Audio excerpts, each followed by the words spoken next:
I recently had the honor of speaking with Jared Isaacman, the CEO and founder of Shift4. Jared's leadership has revolutionized the payments industry, bringing innovative solutions to some of the largest businesses worldwide. His journey from entrepreneur to astronaut embodies the drive and ambition that it takes to continue to shape the future of finance and technology. In this conversation, we'll explore the evolution of Shift4, the challenges and opportunities in the payments landscape, and Jared's unique insight into what it takes to lead and innovate such a dynamic industry. A big thank you to Jared and the dedicated team at Shift4 for making this discussion possible. But without further ado, please enjoy the conversation with Jared Isaacman. You've been running this company for 25 plus years. How has this company evolved? And tell me a little bit about the complex payment space and how you guys win. Sure. And it has been quite a journey. I can tell you when I started this business at 16, it was much more about funding, pizza on the weekends, and never could have imagined it would turn into the business it is today. But that actually is kind of, now part of the DNA of the organization of just not getting comfortable at all in the moment, and just keep challenging things until, you, I guess, ultimately wind up to where we are today. And we're not exactly slowing down now either. But I will say that very early on, to go to your question, we have gravitated towards complexity. And that maybe is why we're, a lot of people haven't really heard of Shift4, been familiar with us, because generally the larger, more enterprise or complex customers, their software is behind the scenes. And you don't necessarily see our brand as much as you would say like a Square, for example, or a Clover, sure, which is very recognizable. But I think that generally the world we're in today, and it's one that we've been gravitating towards for the last 20 years, is all about this convergence of software and payments. Like at one point they will, in many cases, be a single industry. And you see that with Square as a great example, or Shopify or Toast. And we kind of picked our spot in the more kind of complex and demanding verticals, customers that have lots of different software, like Pebble Beach that has golf software and salon software and hotel software and restaurant software, or half the Las Vegas Strip, for example, or even stadiums now, which do a lot more than just a hot dog and a concession stand. And these are generally all in-venue experiences with lots and lots of software, that we've kind of helped converge with payments, and that's how kind of we differentiate and win. So I know that this sort of floats around from some time, but the idea that payments is a commoditized and crowded space, you even name some very big players there. How do you foresee the future of payments in terms of pricing, and like, is there room for a new player to come in and grab a lot of market share at a decent price?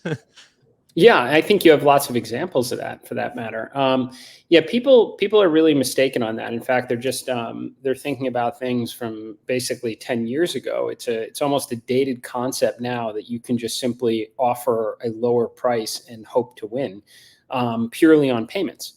For when I got in this industry, for sure, all the industry did was facilitate an approval or decline of a credit card transaction. And at some point or another, lots of pennies per transactions become a penny per transaction. And there's nothing good about that. But all the winners today for the last at least 10, 15 years are combining software plus payments to deliver a broader commerce experience, in which case, if you're doing your job right, pennies won't matter in that. I mean, the best example I can give, like take a Shopify, like there's nothing that a Fiserv, an FIS, or a GPN can do to win a customer away from Shopify solely on price. Like, hey, I'll do all your payments for free, but you got to hire a webmaster, you got to get a gateway. Nobody talks about that stuff anymore. That's like 20 years ago. Well, the same thing is applicable for us. I mean, there's a reason why we're the category leader in sports entertainment and theme parks. Every one of them is using our mobile solution for ordering a burger and a beer to your seats. They're using us for ticketing. They're using us for concession stands, for VIP suites. Is like the Baltimore Ravens or the Giants or the Yankees going to throw away all that technology to save a penny, but give a crappier experience to their patrons? Not a chance. So I think people just generally misunderstand kind of how the winners and losers are playing out. If you're a dated dinosaur from 30, 40 years ago, and all you can do is approve a transaction, then all you can do is offer a discount on price. But that only goes so far. Everybody who's winning and growing payment volume now have payments plus a broader software ecosystem, and they're winning. And honestly, a lot of them are taking price. Yeah. Whenever you just brought up stadiums and entertainment, I mean, whenever I think of the players in that space, I think of you guys and no one else. Whenever getting into that was an acquisition of Venue Next and then eventually Appetize, I think, if I'm correct. Go ahead. Yeah, so the history there is we had one stadium at the time of our IPO, which was the new Raiders Stadium in Las Vegas. And, our second largest office is in Las Vegas. We cater to a lot of the Las Vegas Strip as customers. And, we really pushed to win that because we wanted exposure to the vertical. And what we learned is the entire sports and entertainment and theme park industry is divided by four players: two dinosaurs in NCR and Micros, no modern tech at all. And then you have this one company that was run like a frat house, like a lifetime cash burner, which was Appetize. And then this small, scrappy, startup, which was called Venue Next, and they were leading with a mobile solution. And this is pre-pandemic. Now we later acquired them during the pandemic, but pretty early on, and they were winning, and they were doing it without a payments fueled value proposition. And we said, well, if we buy them and combine it with payments, like it should be, a pretty unbeatable offering. And then the pandemic accelerated the mobile in-seat ordering craze, and that became our Trojan horse to win it all. And eventually the only other kind of modern player, which was Appetize, capitulated and sold to us on 19 cents or so on the dollar. So it worked out. I mean, look, we're pretty decent capital allocators, but I'd say that one even exceeded the best case. Like, things lined up for us to do really well in that vertical. Sure. And you've sort of done this, pull apart the old business and add in payments and software as well. I saw that you guys did this, or starting to do this now, with Revel. I think Vectron Systems, you guys are also doing that out in Germany. Can you explain how this works and how long it might take to sort of, how long does it take to refuel that growth that you've sort of taken away from the old business? Yeah, I mean, this is, again, just to give you some history, because sometimes people make the mistake and think we're like serial acquirers. We've been in business 25 years. We didn't do an acquisition our first 15 years in business, and we grew wicked fast. I mean, we were in Inc. 500 19, then we were Inc. 500 number 6 the next year. I mean, our entire approach for integrated payments, which again is software plus payments, was an organic strategy with a business we built called Harbor Touch to go out and win restaurants. It's just, we learned what an opportunity there is when you combine software and payments, and how so many were overlooking this opportunity.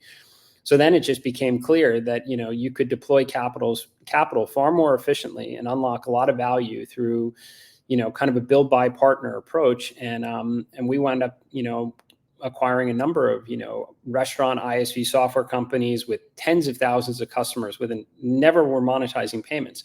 In many cases couldn't even make the evolution to SaaS from one-time software license sales and such. Perpetual license agreements and as such. So we wound up building out a playbook in 2017 through 2019 that worked extremely well, opening up the new verticals like hospitality. I mean, for all the things we're known for, our fastest growing vertical is hotels and resorts. I mean, we have massive share in that sense. But yeah, we were able to refine a playbook that allows us to have a very low customer acquisition cost, especially relative to our peers. In a way, it kind of like de-risks the growth profile of the business. I mean, as I was sharing with investors after this past quarter, when people are concerned about what the economic outlook looks like, and how that could affect our value proposition, our go-to-market strategy. It was like, well, we spend, call it approximately $100 million, and we know where the next 65,000 restaurants in Europe come from. Yeah. And on top of hundreds of distribution partners that will now take this new value prop. And these distribution partners were clearly successful before without a payments fueled value proposition. Now, what will they be able to do? So now that 65,000 number becomes, I don't know, 150,000 over the next 5 years. So there certainly is a method to our madness on how we approach these things. I think it's based on how we've evolved as an organization. We never had any VC funding, never had any funding rounds at all. So we grew out, entirely out of our cash flow for the first 15 years. So I think that's just created an extreme discipline in the organization that if you're putting dollars to work, you want to guarantee. And that's what plays out in our capital allocation strategy. And so can you tell me a little bit about that sort of growth on organic versus inorganic? Because like you said, some people call you serial acquirers, but how's the organic side of the business doing? Yeah, I mean, it's doing fantastically well. Like we'll have well north of 25% organic growth this year, and we're a 25-year-old company. I think that's pretty good. And honestly, it's just laziness, right? One thing I've learned, I mean, been in business 25 years, but only a public company for a little over 4. And a lot of public investors, even the largest institutional investors, can be incredibly lazy. Like they just want a very simple story to understand, and if the pieces don't fit, then they discard it quickly. When you look at the payments landscape and say good companies don't do M&A, I can tell you, as an expert in the payments field and the history of it, only one company has ever reached scale in the payments industry entirely organically, and it's Adyen. Yeah. Even Stripe is doing acquisitions. Square has done acquisitions. Like it's kind of crazy in an industry that's in transition, not to, deploy capital intelligently to set up the business for success. Like it actually, if you become too much of that code snob of like one code and it can only be that, well, then you actually can slow yourself down and create this boat anchor when clearly the world around you might be changing. Companies that had, pure partner, like organic integration strategies prior to Adyen failed in that process. I mean, one notable lived inside WorldPay, and WorldPay had a record, value destruction wave over the last 4 or 5 years, Right. Ultimately leading to its current situation. So, I mean, just to break this apart, for example, we gave 2 mini case studies in our last earning report. One was on Focus Pause. This was a very small deal. It's like $50 million where the company approached us. We had an existing relationship and a lot of respect for them. They had 15,000 customers that represent, or call it 15 billion a year in payment volume, and completely overlooking the payment monetization approach. The business had like 7 million in revenue, and about 4 million or so of EBITDA. After we bought the business, it pretty much went to zero. We stopped all one-time software and hardware sales. The revenue shares they were receiving from some payments companies went away because they weren't going to pay a competitor. And then we've rebuilt that to such an extent that, it's probably like synergized down to sub 1 time now. So essentially it's greater than 100% organic revenue growth from that business because it wound up getting reset to zero. And that's the same case. The easiest proof point is that of all the, companies that we've acquired, only one, which was our European payment platform, ever actually had any payment volume. And as anyone who looks at our business would know, the absolute majority of our revenue comes from payments. So you're basically just getting an attractive customer acquisition cost to cross-sell payments, and then you delete the parts, take out expenses you don't need, get rid of products that might have tech debt associated with it, and you unlock a lot of value both from a revenue synergy perspective and cost perspective. So you, as being an operator of this business now for 25 years, now you're getting into acquiring some of these businesses. How are you handling the team, the culture? How do you keep everyone hungry? I mean, it's not stock-based compensation. That has been held so fantastically. So how do you do it?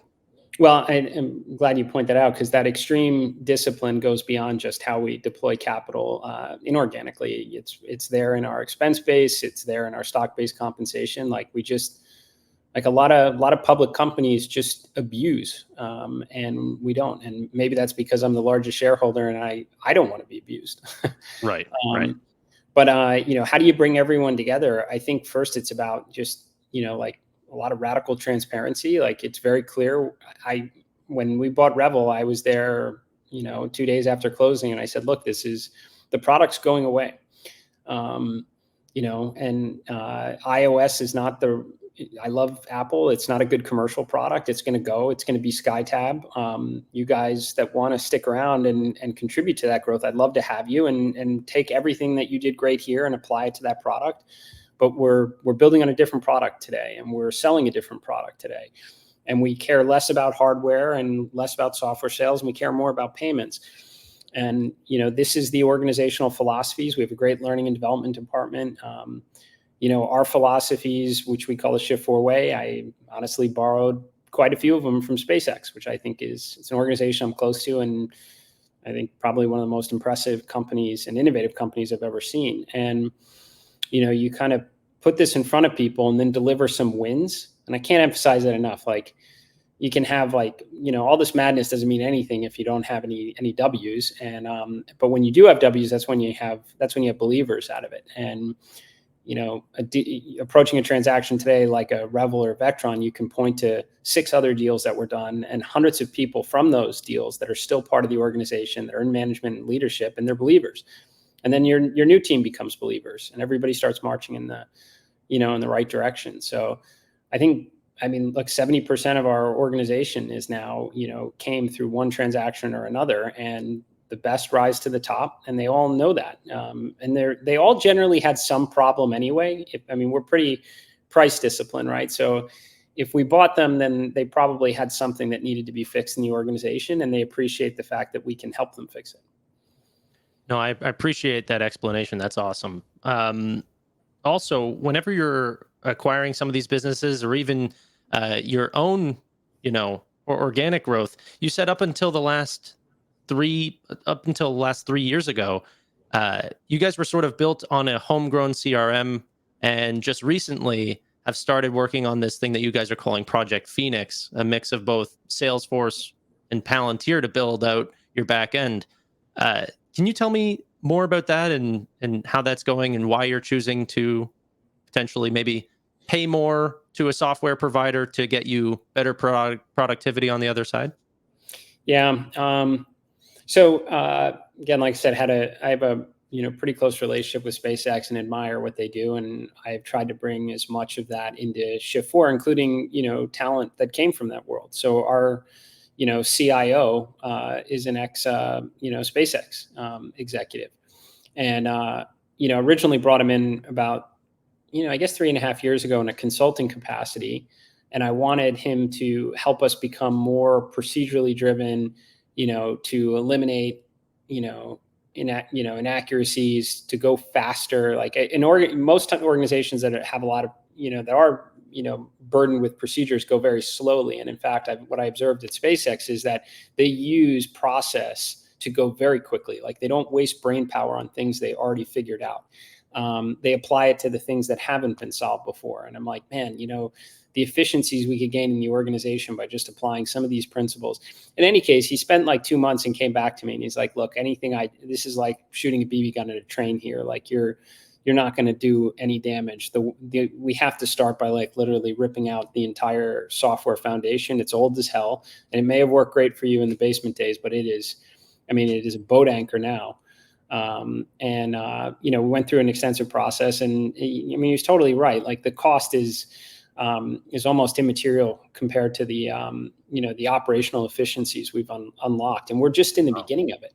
And this wasn't I brought it up on our earnings report because we have really awesome margins right now, and people ask like, what's the ceiling? And I'm like, you have no idea. Like we are just getting started here. No one knew we were even making these investments over the last couple of years, but we were. Tens of millions of dollars into these new systems. And now you have way more automation capabilities. You can apply AI to things. So yeah, it's something I'm excited about. Like I know we can be so much more efficient and productive than we are right now. Yeah, I'm going to prod just a little bit more on this sort of subject because AI is the big sort of conversation right now. Obviously, payments companies are not new to AI or machine learning, but how is it helping you guys on your side? What doors are being unlocked with the new waves of AI over the last 2 years or so?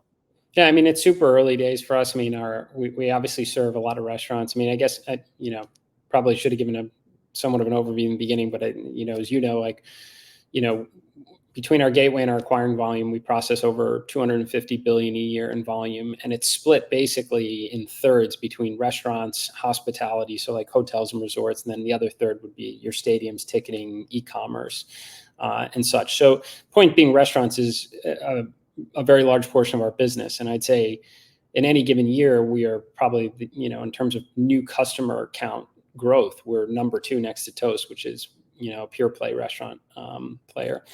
So anyway, it's actually quite labor intense. It is without question your most labor intense customer. Restaurants call for everything, changing prices of buffalo wings and whatnot. But when you set up a new restaurant, like there is no, this is the Italian restaurant template, or this is the pizza place. Like every restaurateur wants it programmed in a unique way. And it used to take about 4 hours per restaurant just in programming out their system. We cut that now down to about a half an hour using AI. We also created a AI website builder so that when somebody does sign up for a restaurant, like they can basically go through a very templated process, and it creates their website, which links to their point of sale system, to their gift and loyalty, to their reservations. Not something we charge for, but it's just another kind of point of difference. And this is just scratching the surface. I mean, we have 3,700 employees, and like 75% are spent working on the past and not building the future.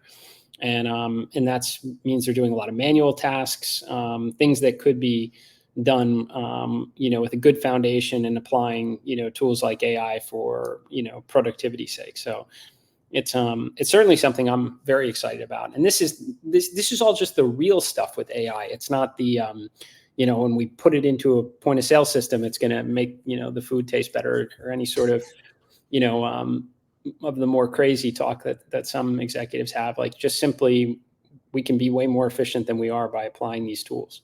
Right.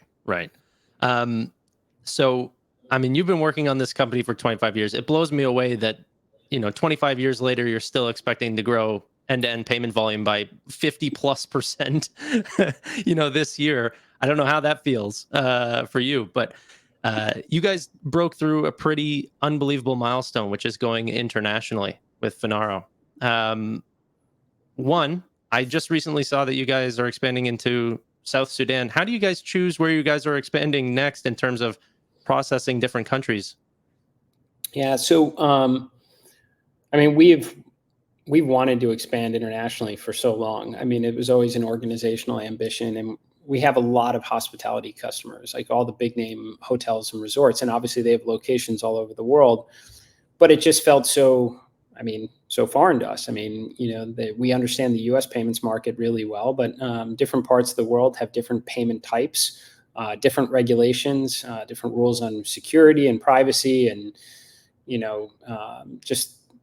the go-to-market could be entirely different. So, there was a lot of fear there for a while, and we came close once or twice, and then ultimately we established a very strategic relationship with, again, a company I'm very close to, and they are taking payments literally all over the world, in almost every country.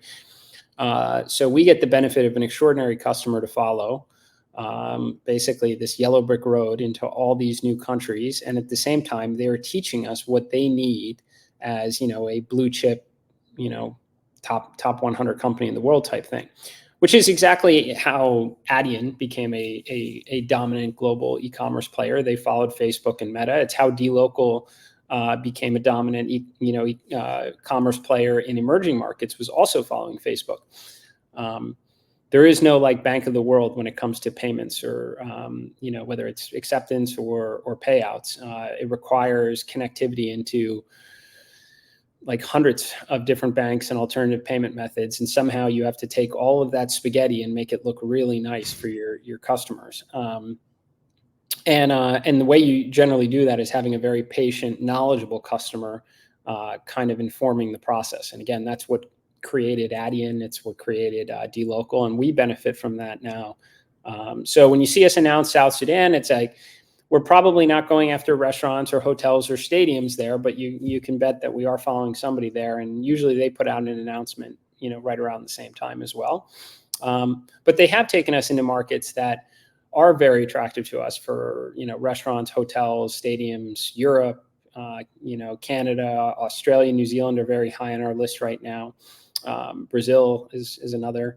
So, yeah, it's exciting. We you've heard me say, but for 25 years, we've grown every KPI double digits, even through the downturns. And that's in the most competitive market in the world, which is the US. So you take a little bit of what's worked for us here and bring it into some of these other markets. And we're pretty excited about that.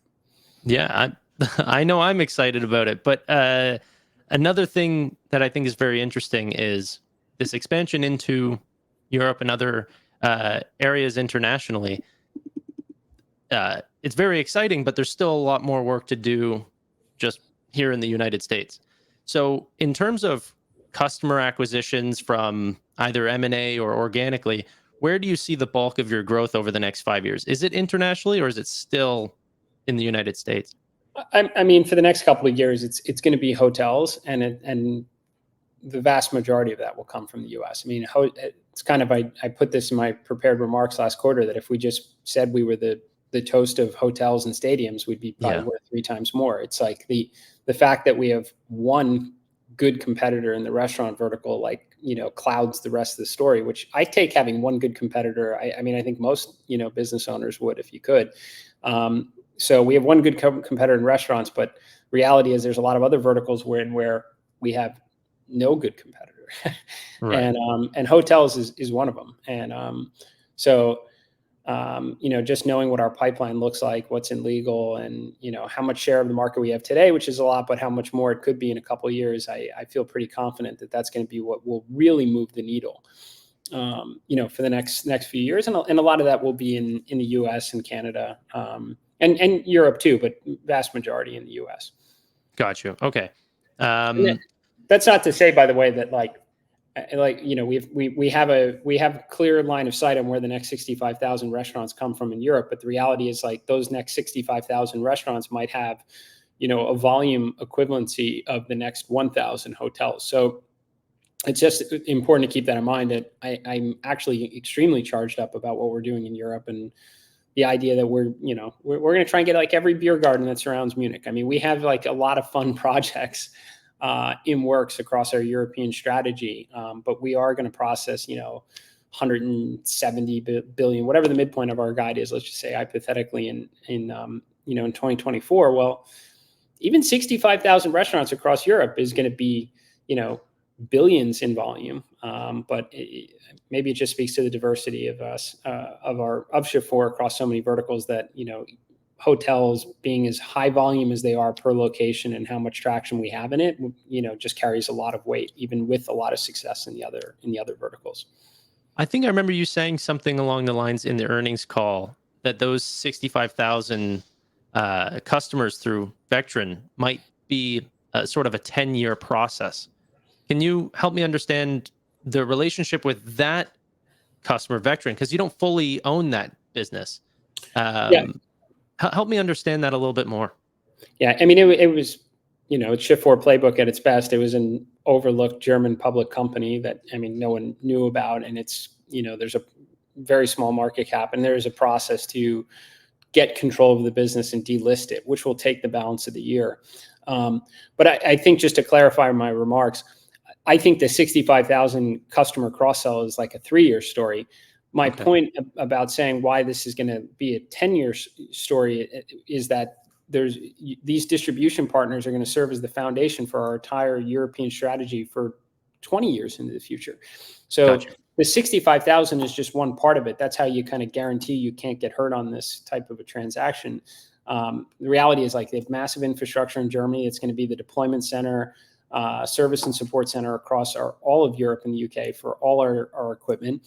The 300 distribution partners are going to sell, they're going to cross-sell Vectron to payments, and then they're going to sell SkyTab to all their new customers for years into the future. And then the highest performing ones will inevitably insource and improve our unit economics that way. So it's a story that will just keep playing for a while. It's not a one and done deal. It's just kind of like, when we acquired our hospitality gateways in 2017 and 2019, sure, it came with, 200 billion of volume to cross-sell, but we win new, hotels every day that were never on the gateway by virtue of those software integrations. Nobu Toronto, Nobu Atlanta, Nobu Chicago. They were never an existing customer, but we're able to only sell, process, and service and support those customers by virtue of those past deals. That'll be the same thing when someone asks us, well, you're signing up 25,000 restaurants a year or 30,000 restaurants a year across Europe. How are you able to do that 10 years from now? Well, they're the same distribution partners we got by virtue of the Vectron acquisitions. I mean, I personally like the fact that you guys are not the Toast of hotels. I love the fact that you guys are going after many different businesses. In fact, like there's some segments like gaming or nonprofit that just get me so excited. What segments are you interested in past, just restaurants, or is that the favorite piece of the business? Well, I think that generally in-venue commerce is what we do. And it's hard. I mean,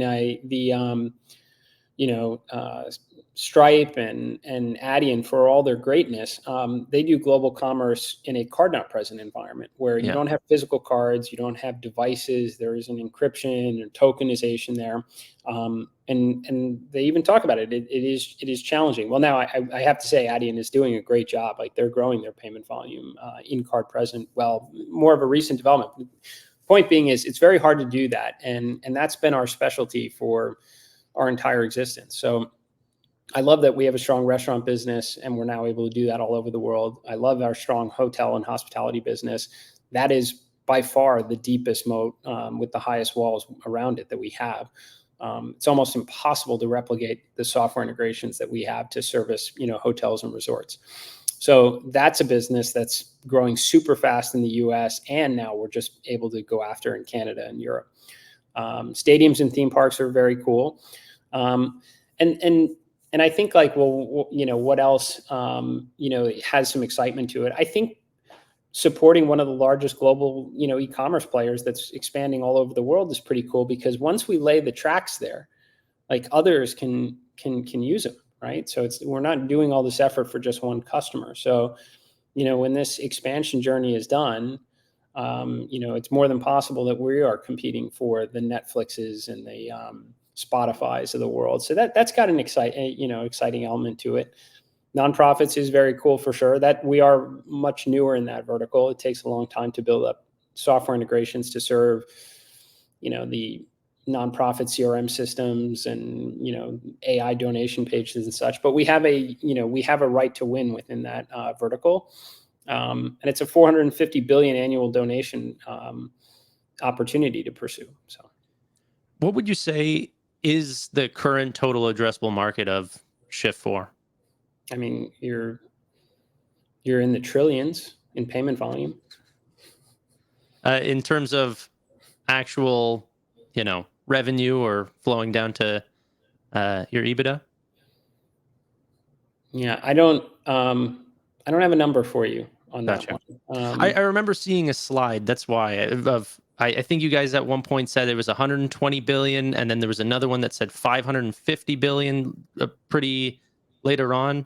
The 550 billion references kind of the cross sell to the software and gateway customers that we have connectivity into. Like that wouldn't be it. That to me isn't TAM. That's just low hanging fruit. Like that's Shift4 has a foot in the door with these customers because they're either using our software, our gateway, or a software integration that we are kind of uniquely connected into.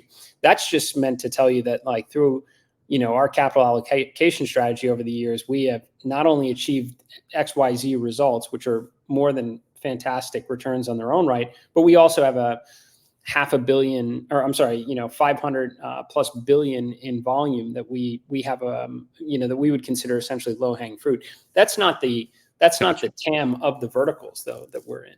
Like restaurant, hotels, stadiums, theme park, global e-commerce. Like it's going to be, probably order of magnitude greater than that. You brought up Giving Block. Can I just ask you personal opinions on crypto and what you see advancements in payments? Like, do you look at stable coins as being a potential, large innovation here, or what do you see for cryptocurrency going forward? I think ultimately, if we are doing our job right, we are providing, a commerce enabling solution, within the verticals we are trying to conquer. And, we will take some sort of a spread or take rate on the payment methods they choose to offer to their customers and their customers choose to pay on. So if the, world someday migrates to crypto-based payments, I'd say we have a capability to provide that. If you're asking me personally, like, look, Visa and MasterCard are going to be, and Amex are going to be enduring payment methods in, mature markets all over the world for a very, very long time. And again, I've been doing it for 25 years and heard of all sorts of things that'll eventually displace it or replace it, including we've been talking about crypto for a very long time. I think if anything has the possibility to become more mainstream, it would be stable coins, and probably as a form of settlement, as opposed to actually like, a payment method. Like I could very much see international, kind of e-commerce giants simplifying their lives on things where they're dealing with lots of currencies and lots of FX risk to just want everything settled in a particular stable coin. That makes sense to me. But generally speaking, like people paying with Bitcoin, either, you believe it's going to $1 million a coin and you would never want to actually buy a pizza with it, or you're a merchant and you think it could go to zero and you just want $10 for your pizza. So those have some, challenges, I think, to becoming a mainstream form of currency. Got you. Yeah, I'm more talking about the stable coin side of it, like whether international companies will want to deal in U.S. denominated coins or something like this. Just wrapping up, some more personal questions for you. What's your favorite book or movie? And you can't pick the Inspiration 4 documentary. No, Hunt for Red October, Tom Clancy, favorite movie. Got you. Book? Well, I could probably fairly answer the same way. Okay. I don't know. Yeah, I mean, I'm a big John Grisham and Tom Clancy fan, but yeah, Hunt for October got me on both accounts, I'd say. In terms of, favorite CEO, I think you kind of alluded to other companies that have inspired you, but who inspires you that's not a part of the Shift4 ecosystem? Yeah, I mean, Steve Jobs for sure. I mean, I think a lot, I mean, look, there's maybe entrepreneurs aren't as forthright as they should, but like luck plays a huge part in a lot of success stories. And like there's plenty of like BS about making your own luck or whatnot, but believe me, like it certainly is helpful if the ball bounces your way a couple times. And I think that a lot of people can get lucky to get one business right. I think that, it becomes a heavy game of skill when you can, create multiple billion-dollar type entities. Steve Jobs in my mind is, one who's done it in relatively unrelated businesses and changed the world with his, product strategy. I mean, he's a great marketer, great organizer, cared about the details. Like he was I think he was our greatest, the greatest entrepreneur and probably, the last half century, I guess. So I would say he's certainly a CEO that I admired a lot. Jared, I really appreciate you joining me today, but that's it. I do appreciate your time. Yeah. Hey, thank you. And I'm literally on a completely flipped sleep shift schedule right now. So this is right, even though it's I guess 9:30 in the morning, this is right before I go to bed. But hopefully some of what I said made some sense for you and your listeners. Yeah. So just what are you going off to do next week? Oh yeah, so I'm in quarantine now for the launch of Polaris Dawn, which is it's a human spaceflight mission done in partnership with SpaceX. So yeah, very lucky. I've kind of had parallel careers most of my life between, Shift4 is my day job, and then various kind of aerospace and defense interests, which, I guess keep me sharp from time to time. And in any case, this became the latest iteration of it over the last 4.5 years. So very fortunate to be part of it. But, Shift4 is still my day job and still has a lot of my attention. Well, it's very exciting nonetheless, and the world will be watching. So, have some fun, do a spacewalk. All right, man. Thank you so much. Thanks for your interest. Take care. Bye.